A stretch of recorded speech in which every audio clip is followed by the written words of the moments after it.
Hello, very good morning. मेरा नाम राखी है और आज हम स्टार्ट करने जा रहे हैं part number 14 of the chapter organic chemistry some basic principles and techniques. आज के हमारे टॉपिक हैं electron movement in organic reaction and electron displacement effect in covalent bonds. ये टॉपिक जो है इलेक्ट्रॉन डिस्प्लेसमेंट इफेक्ट जो है ये इस टॉपिक में इस पार्ट में क्लियर नहीं हो पाएगा, तो नेक्स्ट पार्ट में हम इसे और अच्छे से क्लियर करेंगे, इस टॉपिक को कंप्लीट करेंगे। तो ये जो पार्ट है ये बहुत ही इम्पोर्टेंट होने वाला है, क्योंकि किसी भी ऑर्गेनिक रिएक्शन को लिखते समय हमें किन चीज़ों को नोटिस करना है और कोई लिखी हुई रिएक्शन जो ऑलरेडी रिटन है उसे किस तरीके से समझना है, तो इसके लिए इन टॉपिक्स को करना बहुत ज़रूरी है। स्टार्ट करते हैं। Electron movement in organic reactions. Organic reactions हो रही हैं ऑर्गेनिक कंपाउंड्स में, और ऑर्गेनिक कंपाउंड्स मिलके बने हैं कोवैलेंट बॉन्ड से। देखिए, जब भी कोई ऑर्गेनिक रिएक्शन होती है तो ओल्ड बॉन्ड्स जो हैं, पुराने बॉन्ड्स टूटते हैं और न्यू बॉन्ड्स का फॉर्मेशंस होता है। बॉन्ड्स किससे बने हैं? बॉन्ड्स बने हैं इलेक्ट्रॉन से। हम जानते हैं कि कोवैलेंट बॉन्ड के लिए दो एटम्स के इलेक्ट्रॉन्स शेयरिंग करते हैं और कोवैलेंट बॉन्ड का फॉर्मेशन करते हैं। जब पुराने बॉन्ड्स टूटेंगे इसका मतलब इलेक्ट्रॉन का सेपरेशन होगा और नए बॉन्ड बनेंगे, यानी इलेक्ट्रॉन वापस से पास में आएंगे। ओके, आप इस चीज को समझिए। बॉन्ड्स टूटने का मतलब क्या है? बॉन्ड्स टूटना यानी इलेक्ट्रॉन सेपरेट हो रहे हैं, और बॉन्ड्स फॉर्मेशन यानी इलेक्ट्रॉन्स वापस से जुड़ रहे हैं। तो ये सारा खेल इलेक्ट्रॉन के मूवमेंट का है, और इस वजह से कोई भी केमिकल रिएक्शन कंप्लीट होती है। रिजल्टेंट, इलेक्ट्रॉन के मूवमेंट का रिजल्टेंट क्या है? कोई भी केमिकल रिएक्शंस का कंप्लीट होना। अब इन इलेक्ट्रॉन के मूवमेंट को हम किस तरीके से प्रदर्शित करें, किस तरीके से इन्हें समझाएं कि कहाँ पर इलेक्ट्रॉन मूव कर रहा है, तो इसको हम समझेंगे electron movement in organic reaction में। कहाँ से किस तरफ इलेक्ट्रॉन जा रहा है, तो इसको हम नोटेशन से समझेंगे, कर्व्ड एरो नोटेशन और फिश हुक एरो नोटेशन। ये दो नोटेशंस हैं जिससे हम समझ सकते हैं कि इलेक्ट्रॉन्स किस तरफ जा रहे हैं। और जब कोई इलेक्ट्रॉन पेयर मूव करता है, इलेक्ट्रॉन पेयर का मतलब क्या हो रहा है? हम इस बॉन्ड की बात कर रहे हैं। सपोज यहाँ पर डबल बॉन्ड है, ये डबल बॉन्ड का जो एक बॉन्ड है ये मूव कर रहा है सिंगल बॉन्ड की तरफ। एक बॉन्ड में दो इलेक्ट्रॉन्स हैं।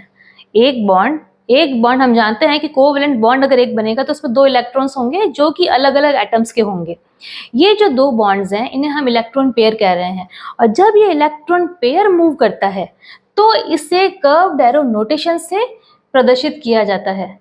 ठीक है, अगर एक पोजीशन से दूसरी पोजीशन पे अगर बॉन्ड, एक सिंगल बॉन्ड, अगर एक बॉन्ड मूव कर रहा है, ये डबल बॉन्ड में से एक है सिग्मा बॉन्ड, एक है पाई बॉन्ड, तो सिग्मा बॉन्ड ज्यादा स्टेबल है पाई बॉन्ड की कंपैरिजन। तो जो मूव करने वाला जो बॉन्ड है वो है पाई बॉन्ड। जब पाई बॉन्ड अपने एडजेसेंट बॉन्ड पे मूव करता है तो ये एक कर्व्ड एरो नोटेशन से डिनोट किया जाता है। कर्व्ड एरो नोटेशन आप देख रहे हैं, बिल्कुल इस तरीके से कर्व है ये, इस तरीके से इसको कर्व के जैसे बनाएं और साथ में ही इसको कंप्लीट एरो लगाएं। इस कंप्लीट एरो, ये कंप्लीट इस तरीके से ये एरो है, ये कंप्लीट एरो बता रहा है कि एक इलेक्ट्रॉन यहाँ से और एक इलेक्ट्रॉन यहाँ से, यानी ये जो है ये है एक पेयर इलेक्ट्रॉन। एक पेयर इलेक्ट्रॉन में दो इलेक्ट्रॉन्स हैं, एक बॉन्ड या एक पेयर ऑफ इलेक्ट्रॉन जिसमें कि दो इलेक्ट्रॉन्स हैं। Okay, and it shows the complete movement of two electrons, complete movement of two electrons from one position to other position and change in bonds। यहाँ पे देखिए, यहाँ पर इस बॉन्ड के अगर टू इलेक्ट्रॉन्स अगर मूव कर रहे हैं ये कर्व्ड एरो नोटेशन से, तो यहाँ पर बॉन्ड में चेंजेस आ रहे हैं। यहाँ पे double bond x and single bond था, जो आगे जाकर जो इंटरमीडिएट बन रहा है उसमें single bond x and double bond हो रहा है।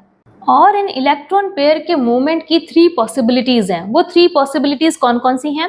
सबसे पहले तो ये pi bond, electron pair move from pi bond two adjacent bond, ये फर्स्ट पॉसिबिलिटी है जिसमें कि इंटरमीडिएट बन रहा है, जिसमें कि single bond x and double bond हो रहा है।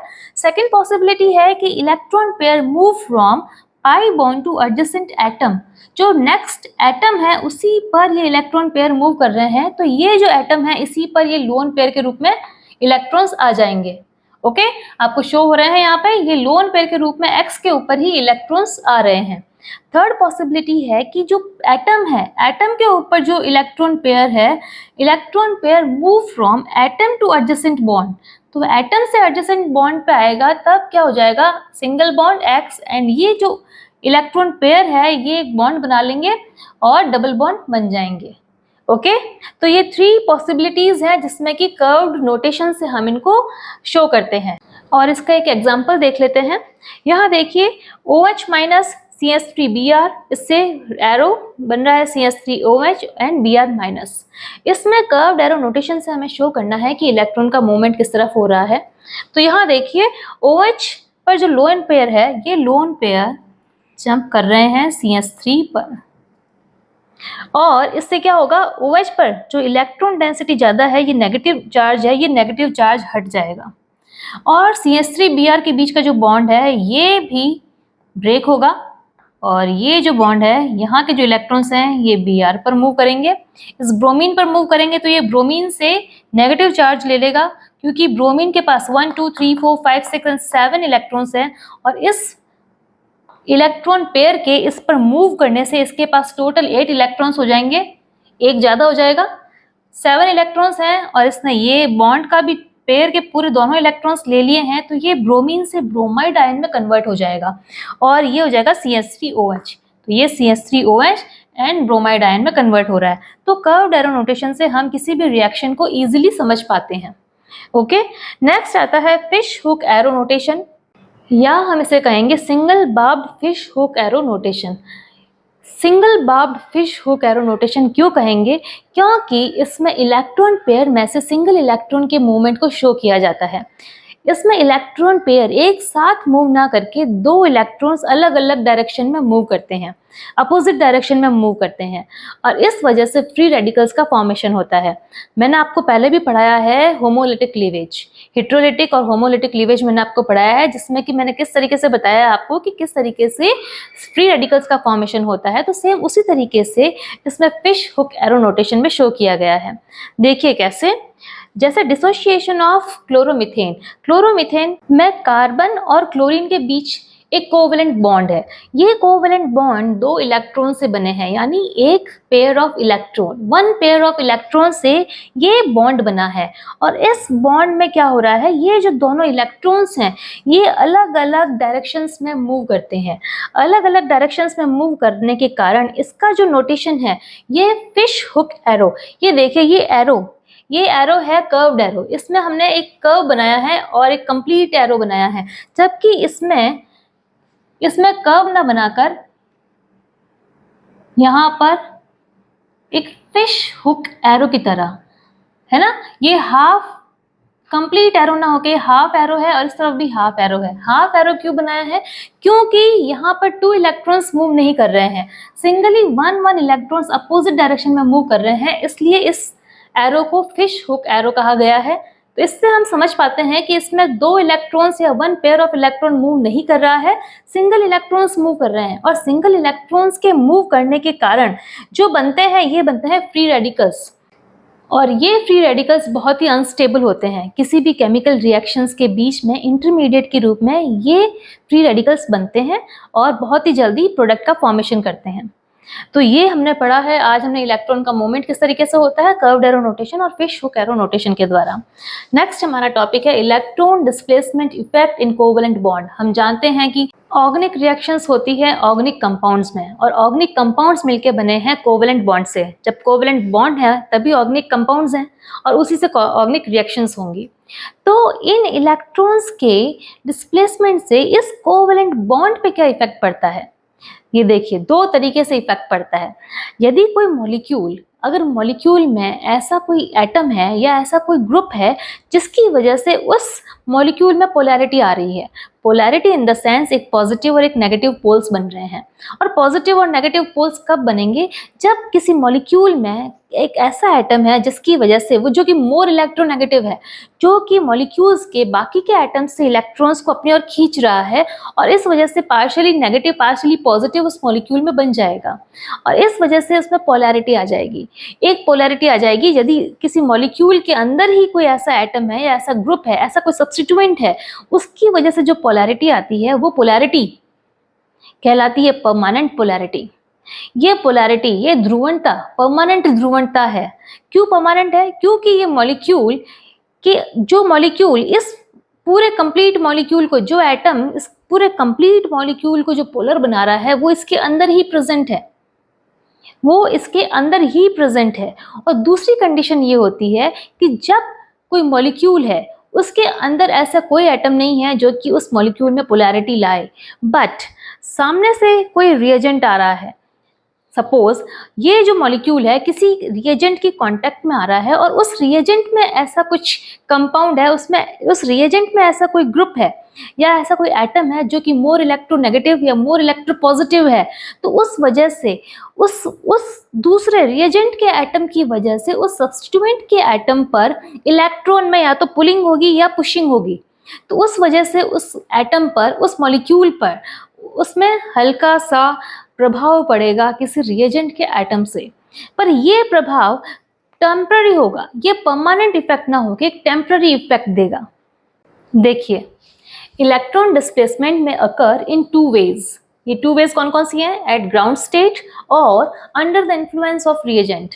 एट ग्राउंड स्टेट यानी मॉलिक्यूल के विद इन मॉलिक्यूल। देखिए, due to influence of an atom और substituent present in the molecule. Molecule के अंदर ही कोई ऐसा एटम है या ऐसा सब्स्टिट्यूएंट है जो कि मॉलिक्यूल को पोलर बना रहा है। इस वजह से जो डिस्प्लेसमेंट हो रहा है, इस वजह से जो पोलराइजेशन हो रहा है बॉन्ड में, ये हो रहा है परमानेंट। तो कॉज क्या है इसका? इस वजह से क्या होगा? Permanent polarization of bonds. Permanent polarization का है या परमानेंट डिस्प्लेसमेंट का है? परमानेंट डिस्प्लेसमेंट आ जाएगा जब मॉलिक्यूल के विद इन मॉलिक्यूल ही ऐसा कोई सब्स्टिट्यूएंट है या एटम है जो कि मॉलिक्यूल को पोलराइज कर रहा है। तो ये पोलराइजेशन होगा permanent polarization. Permanent polarization of bond कहलाएगा। और इसके जो एग्जाम्पल्स हैं वो है इंडक्टिव इफेक्ट और रेजोनेंस इफेक्ट। इंडक्टिव और रेजोनेंस इफेक्ट दोनों ही मॉलिक्यूल के विद इन मॉलिक्यूल के अंदर होते हैं। तो इस रेजोनेंस इफेक्ट और इंडक्टिव इफेक्ट को हमें नेक्स्ट पार्ट में पढ़ना है। नेक्स्ट देखिए, under the influence of reagent. अगर रिएजेंट के इन्फ्लुएंस से अगर पोलराइजेशन हो रहा है, मॉलिक्यूल के अंदर ऐसा कोई भी सब्स्टिट्यूएंट नहीं है जो कि मॉलिक्यूल को पोलराइज करे, जो कि मॉलिक्यूल में पोलैरिटी लाए, नेगेटिव और पॉजिटिव पोल्स बनाए, बट क्या हो रहा है? Under the influence of reagent, बाहर से कोई इन्फ्लुएंस आ रहा है। सपोज आप देखते हैं कि हमारी क्लास चल रही है, आप बच्चों की क्लास चल रही है, क्लास में बच्चे शोर कर रहे हैं, या सपोज आपकी क्लास है और क्लास में अचानक से प्रिंसिपल मैम आ रही हैं, तो प्रिंसिपल मैम के आते ही सारे के सारे बच्चे चुप हो जाएंगे, एक परमानेंट इफेक्ट हो जाएगा बच्चों पे बिना शोर किए। लेकिन अगर प्रिंसिपल मैम क्लास के अंदर ना हो, विद इन मॉलिक्यूल ना हो, केवल आपके रूम के बाहर से निकल रही हैं, तो क्या होगा? आपकी क्लास को पता चलेगा कि प्रिंसिपल मैम आपके रूम के बाहर से जा रही है। आपके क्लासरूम के बाहर से अगर प्रिंसिपल मैम निकल रही हैं तो आप विद इन कुछ सेकंड्स के लिए आप चुप हो जाएंगे और अगेन प्रिंसिपल मैम के निकलने के बाद आप वापस से शोर करना शुरू कर देंगे।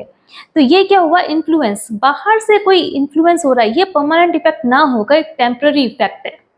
ओके, समझे इस चीज को कि जब मॉलिक्यूल के अंदर ही कोई ऐसा सब्स्टिट्यूएंट होता है जो मॉलिक्यूल को पोलराइज करता है तो ये परमानेंट इफेक्ट होता है, जो कि इंडक्टिव इफेक्ट और रेजोनेंस इफेक्ट देता है। जबकि under the influence of reagent, अगर किसी रिएजेंट से, आउटसोर्स से अगर मॉलिक्यूल को पोलराइज किया जा रहा है तो ये टेम्पररी इफेक्ट है।